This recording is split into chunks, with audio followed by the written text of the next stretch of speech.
Hello and welcome everyone back to another Thursday edition of Whiskey Uncorked, where today we're going to be reviewing the Port Charlotte 10-year-old, another community favorite and one that has been growing pretty significantly in popularity amongst the online whiskey community. This is kind of on the back of like the Lechick 10. I think right before that was gained a lot of popularity and continues to be extremely popular.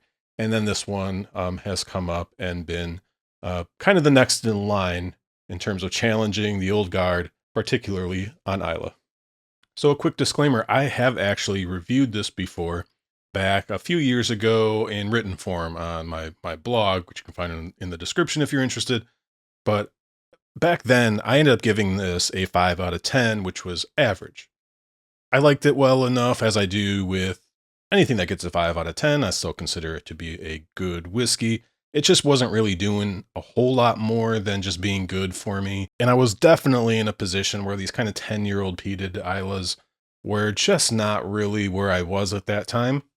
I had always enjoyed them, and this one just really kind of seemed to not click completely with me.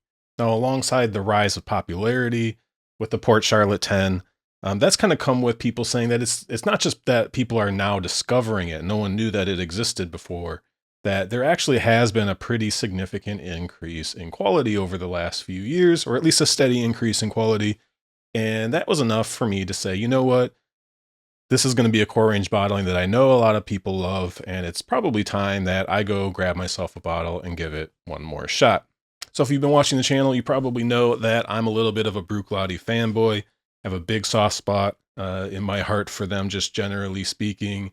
And there's been a number of Port Charlottes that I've really loved. The OLC 01 from the Cask Exploration series from a few years ago. One of my all-time, just all-around favorite heavily peated whiskeys, coming in at 9 years old. And I'm a big fan of Octomore.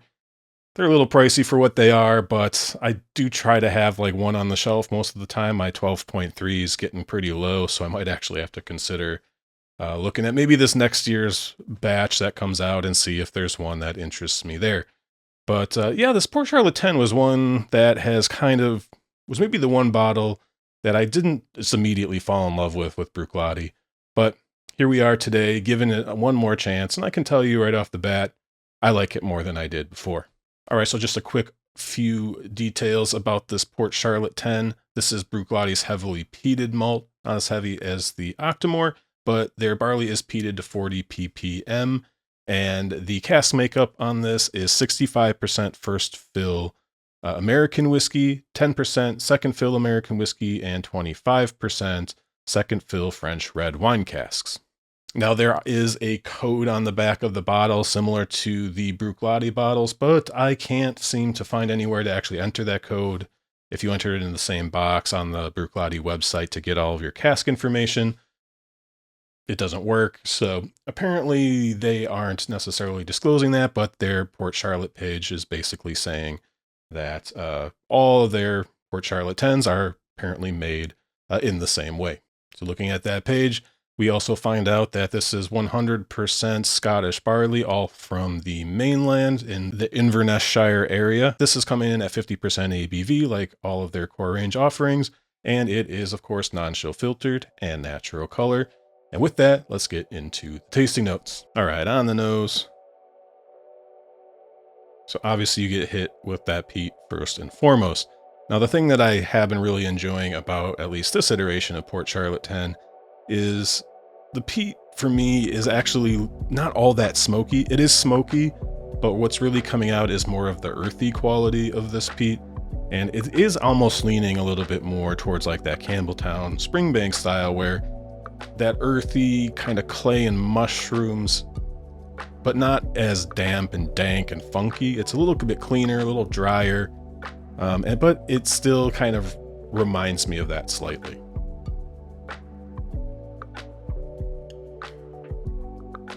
Yeah, the smoky part is dry. It's fairly clean, a little bit of black pepper, maybe slightly ashy.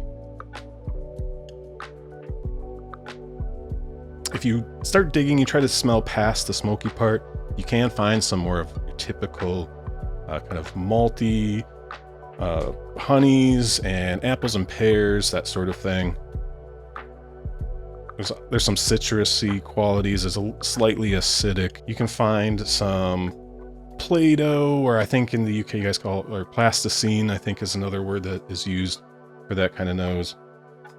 Or that kind of note, sorry. But there's also this like grilled steak, like a steak with a nice crust on it. And what you end up with that kind of honey and apples and pears, you do kind of end up getting this kind of sweet and savory thing going on, which definitely translates into the palate.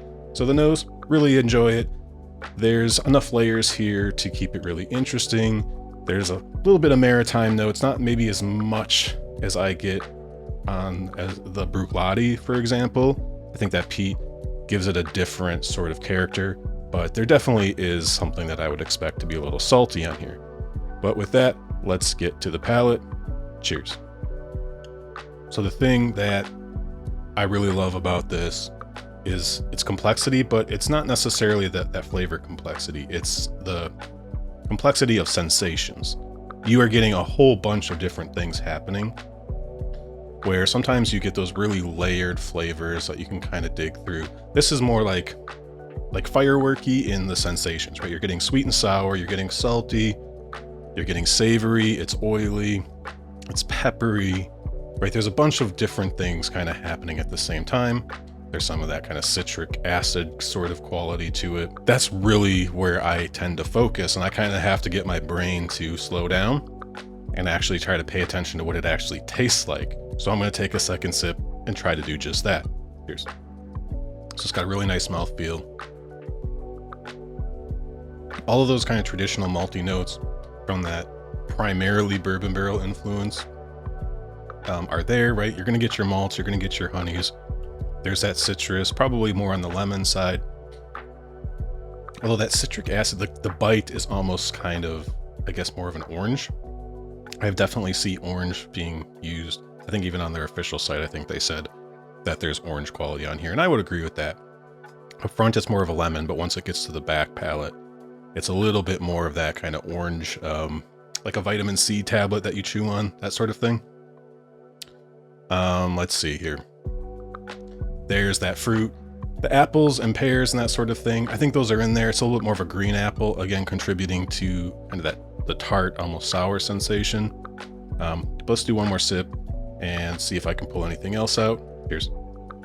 So there's that salty, savory note here as well. Yeah, the saltiness really comes out more on the palate for me. And then you do get a touch of like smoked brisket, smoked meat. Like I just think of that,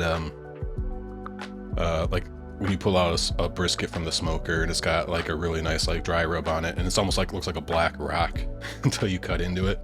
If you're familiar with like American barbecue, that's kind of what I envision it being. It's got some of those spices, the peppery spices on the outside, a little bit of like chili pepper, you know, like a little touch of like cayenne or jalapeno or something like that. So, and that's all contributing to this overall, almost like a controlled fireworks show, right? It's sometimes I think people can say that, well, it's disjointed.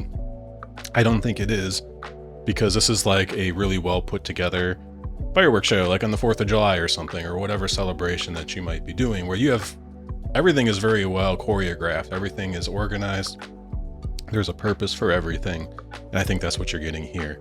And I'm really enjoying that overall like complexity, and of not just flavors, but in particular the sensations. All right, so let's give this thing a score, give it a quick opinion on value, and then we'll get you on your way.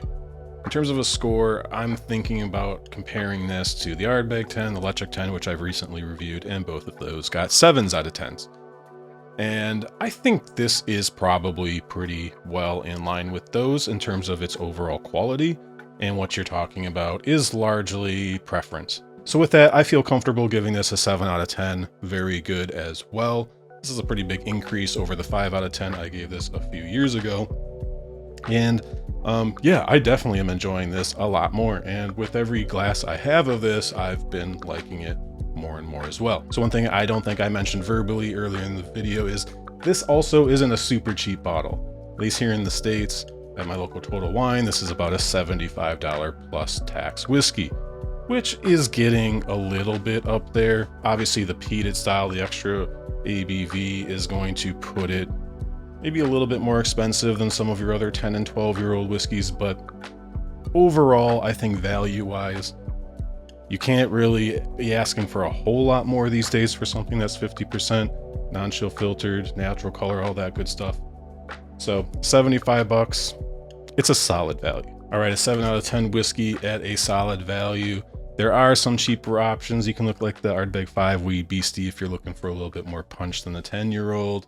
You can look in the blended malt category, which is a great way to find some peatier Islay whiskeys for less. Compass Box does a good job, and I definitely understand the excitement and hype that many people have had over the Port Charlotte 10, and I'm glad that that was enough for me to go out, get a new bottle, and give this one more shot. Let's wrap this thing up. Thank you guys so much for all of your fantastic comments that you've been leaving over the last few videos. There's some of you that have been, man, you guys have been commenting on almost everything, and I really appreciate that. Even when you don't agree with me, that Glenmorangie video, I tend to be I am apparently in the minority on that, and I do wonder how much that has to do with the amount of bourbon that I drink and that the sweetness doesn't bother me nearly as much. But hey, we're not going to agree on everything.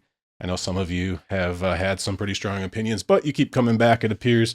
You seem to keep liking the videos, and I do really appreciate that. So keep leaving your comments. If you're new, please leave a sub, leave a like, do whatever, leave an emoji downstairs, give me a thumbs up, whatever you want to do to help support the channel. I do really appreciate it. And until next time, cheers.